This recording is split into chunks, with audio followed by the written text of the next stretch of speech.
આજરોજ જામનગર મહાનગરપાલિકા દ્વારા સ્વદેશી મેળાનું ઉદ્ઘાટન કરવામાં આવ્યું, જેમાં આપણા આદરણીય પ્રધાનમંત્રી શ્રી નરેન્દ્રભાઈ મોદી સાહેબના આત્મનિર્ભર ભારતના સંકલ્પને સાકાર કરતા સ્વદેશી અભિયાનને ચરિતાર્થ કરતા લગભગ જામનગર જિલ્લામાંથી પધારેલા સ્વસહાય જૂથોના માધ્યમથી જે બહેનો ઘરઘરાવ લઘુ અને કુટીર ઉદ્યોગ સાથે સંકળાયેલા છે એ અંતર્ગત 64 જેટલા સ્ટોલ્સ અહીં જે છે એ આ મેળામાં ઉપસ્થિત છે, જેમાં વિવિધ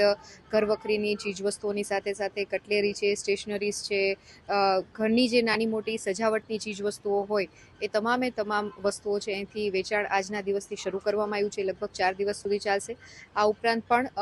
જે પીએમ સ્વનિધિ યોજના અંતર્ગત જેટલા લાભાર્થીઓ છે એ લાભાર્થીઓને પણ 40 જેટલા ફૂડ સ્ટોલ છે એ અહીં આપવામાં આવ્યા છે, કે જેના કારણે એક અલગ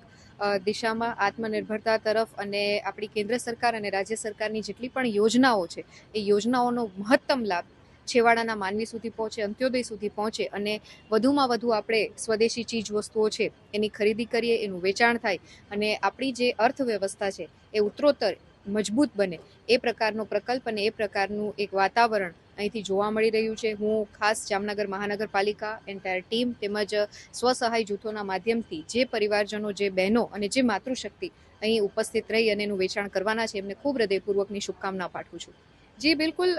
એક પરચેઝિંગ પાવરને પ્રોત્સાહન આપવા માટે ક્યાંક અમારી રિસ્પોન્સિબિલિટી પણ બનતી હોય છે કે નાની મોટી આમ તો વસ્તુઓ આપણે લેતા જ હોય છે તહેવારો ઉપર, ત્યારે શા માટે આ સ્ટોલમાંથી ના લેવામાં આવે. એટલે એક ઉદાહરણના ભાગરૂપે અહીંથી ખરીદી કરવાની જે એક મને તક મળી અને ખૂબ સરસ અહીંયા પ્રોડક્ટ્સ અવેલેબલ છે, તો હું તમામ નગરજનોને એક વિનંતી કરું છું, એક આપ સૌને અપીલ પણ કરું છું કે આ સ્વદેશી મેળાને આપણે બધા વધાવીએ અને ખૂબ સરસ માત્રામાં ખરીદી થાય. તહેવાર હવે દિવાળી આવી રહી છે ત્યારે, અને સાથે સાથે સાંસ્કૃતિક કાર્યક્રમનું પણ ભવ્ય આયોજન અહીં કરવામાં આવ્યું છે, એટલે સાંજના 8 વાગ્યાથી લઈ અને એ કાર્યક્રમનું પણ અહીંથી ખૂબ સરસ રીતે પ્રસારણ કરવામાં આવશે. તો આપ સૌ નગરજનોને પુનઃ અપીલ કરું છું કે આ મેળાની મુલાકાત અવશ્ય લો.